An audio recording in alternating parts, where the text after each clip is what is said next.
महाराष्ट्राचा। नमस्कार, मी गौरी संध्या लाईव्ह मध्ये आपले सगळ्यांचं स्वागत। उजनी गाळपेर जमिनीच्या संदर्भात गेल्या काही दिवसांपासून इंदापूर, करमाळा, दौंड, कर्जत, माढा या तालुक्यातील शेतकऱ्यांना शासनाच्या शासन निर्णयानुसार सदरच्या जमिनी ताब्यात घेऊन उद्योगपतींच्या घशात देण्याच्या भूमिकेविरोधात शेतकरी एकवटले असून इंदापूर तालुक्यातील डिकसळ येथे विजयकुमार गायकवाड यांच्या योपल निवासस्थानी उजनी धरणग्रस्त शेतकऱ्यांनी माजी मंत्री हर्षवर्धन पाटील यांची भेट घेऊन आपली व्यथा मांडली आहे। यावेळी माजी मंत्री हर्षवर्धन पाटील यांनी आपण शेतकऱ्यांच्या बरोबर असून जलसंपदा मंत्री राधाकृष्ण विखे पाटील यांच्याशी माझे सतत बोलणे चालू असून शेतकऱ्यांनी घाबरून जाऊ नये। यावेळी शेतकरी नेते निळकंठ शिंदे, सरपंच शरद भोसले, शशिकांत कुंभार, भास्कर काळे, सूर्यकांत सवाने, विजयकुमार गायकवाड, सुनील काळे, सतीश काळे यांच्यासह मोठ्या संख्येने शेतकरी उपस्थित होते। तर पाहूया धरणग्रस्त शेतकरी आणि माजी मंत्री हर्षवर्धन पाटील यांच्यामध्ये काय चर्चा झाली। तिथपासून ते आज तारेपर्यंत 50 वर्ष त्या जमिनीत तोच शेतकरी मूळ शेतकरीच कसतोय। त्याच्यावरती कुठले शासकीय कर्ज मिळत नाही, काही नाही, कुठल्या बँका 1 रुपया देत नाही। त्या पर्यायानं त्या शेतकऱ्यांना तेवढ्याच जमिनी असल्यामुळं त्यांनी येणकेल प्रकारे बाहेरनं पैसे उभा करून वगैरे त्या जमिनी डेव्हलप केलेल्या, त्या ठिकाणी मोटर पाईपलाईन केलेली।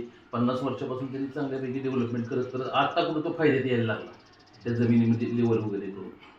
पण आता ज्या वेळेला त्याला 4 पैसे मिळायला लागले त्याच वेळेला हे संकट येत असेल तर तो उद्ध्वस्त झाल्याशिवाय राहणार नाही। पर्यायानं त्याच्या पाठीमागं तो शेतकरी, त्याचं पूर्ण कुटुंब, त्याच्या मुलाबाळांची लग्न येवं किंवा त्यांची शिक्षण, आई वडिलांचं आजारपण, हे सगळं काही त्या शेतीवरतीच अवलंबून आहे। आणि मग हेच जर बाब त्याच्याकडनं काढून घेण्यात आली तर त्याला पुढं मार्गच राहत नाही अजिबात।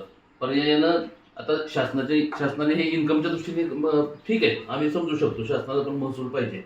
पण इथं मोठ्या प्रमाणात शेतकरीच विस्थापित होत असेल त्यातून तर शासन असं किती का नाही करणार त्यातून। आणि एवढी लोक जर दानाला जात असतील तर त्या शासन निर्णयाचा उपयोग तरी काय। शेवटी लोककल्याणकारी राज्याची जी संकल्पना जी आहे लोकशाहीमधली, ती जरी तर राबवली जात नसेल तर आपण पण त्याच्याबद्दल काहीतरी विचार करावा ही विनंती।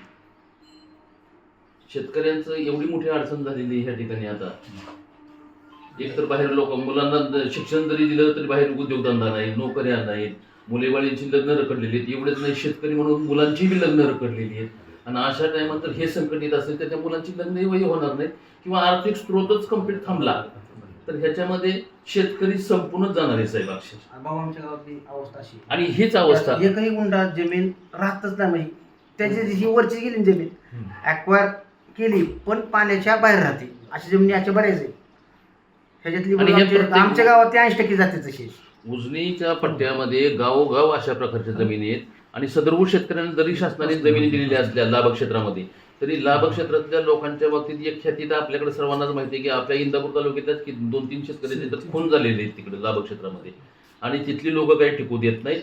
पर्यायानं त्या जमिनी आहे अशा सोडून परत बॅक टू पॅव्हेलियन म्हणल्यासारखं माणसं परत हिथं झाली, त्यांना जायला दुसरीकडे काही चान्सच नव्हता। मग हिथं जी काही संपादित असणारी जमीन जी काही 1 एकर 2 एकर 4 एकर काय राहते तोच तो करत राहिला आणि तो संपला की पूर्णपणे विषय संपला। मग हा बरं, आता काय झालंय, आता हे झालं, हे सगळे तुम्ही समस्या मांडल्या। हो, तर मागच्या 1-2 दिवसापूर्वी माझी राधाकृष्ण विखे पाटील साहेब मंत्री महोदय त्यांची भेट झाली। बरं, आणि मी त्यांना सांगितलं की जी आपली मीटिंग झाली मंत्रालयामध्ये, बरोबर, त्या मीटिंगचे मिनिट्स अच्छा, आणि त्याच्यामध्ये 3 निर्णय झाले आपले।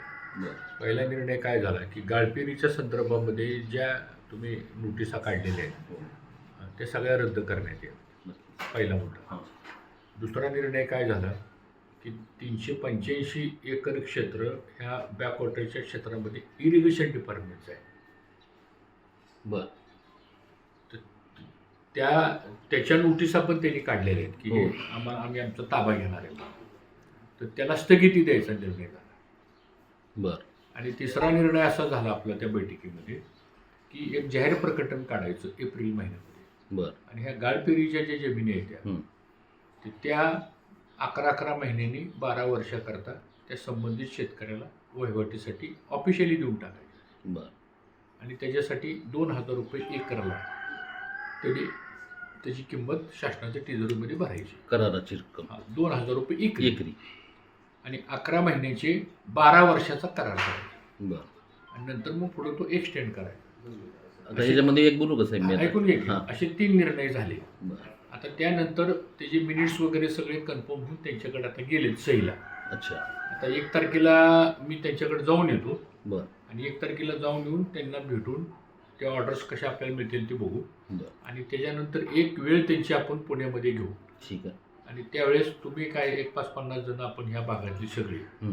म्हणजे करमाळा असेल, इंदापूर असेल, दौंड असेल, माढा असेल, कर्जत असेल, ही वॉटरच्या क्षेत्रातली जी प्रमुख लोक असतील, फार नको पण एक 40-50 जण आपण पुण्याला जाऊ. बरं सिंचन भवनमध्ये त्याची एक मिटिंग लावू, मंत्री महोदयाची वेळ आपण घेऊ आणि हा एक प्रश्न आपल्याला हा सोडवावा लागेल. बरोबर आणि त्यासाठी मी तुमच्या बरोबर आहे, काय काळजी करू नका. ह्या सगळ्या विषयाचं मी पण सगळा अभ्यास माझ्या पद्धतीने मी केलेला आहेच, आहे. नक्कीच आहे. पण आता उजनीचं जी त्यांनी जी मधीची मोजणी केली तर ती त्या मिटिंगमध्ये ठरलं होतं की तिथं 350 एकर जमीन ही इरिगेशन डिपार्टमेंटची आहे बरोबर आणि ती जमीन ती त्यांची जमीन ती मोजतायत.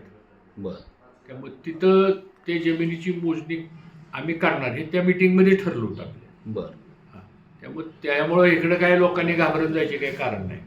आणि शेवटी आपण त्यांना हे पण सांगितलं आहे, जर हे नाही झालं तर मग शेवटी आम्हाला लोकशाही मार्गानं आम्हाला पुढं जावं लागेल सगळं आणि आम्ही आमच्या शेतकऱ्यांच्या बरोबर आम्ही राहणार नक्कीच. असं साधारणतः आहे.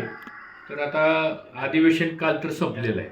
काल संपलं. हां मग आता ते 2-3 दिवस सुट्टे आहेत. बरं तर 1-2 तारखेला मी विखे पाटील साहेबांशी हे करतो, बरं मग संपर्कात राहतो मी चालतंय ना. आणि मग त्याप्रमाणे पुढे करू आपण. संध्या लाईव्हसाठी प्रतिनिधी विजयकुमार गायकवाड, भिगवण, डिक्सळ.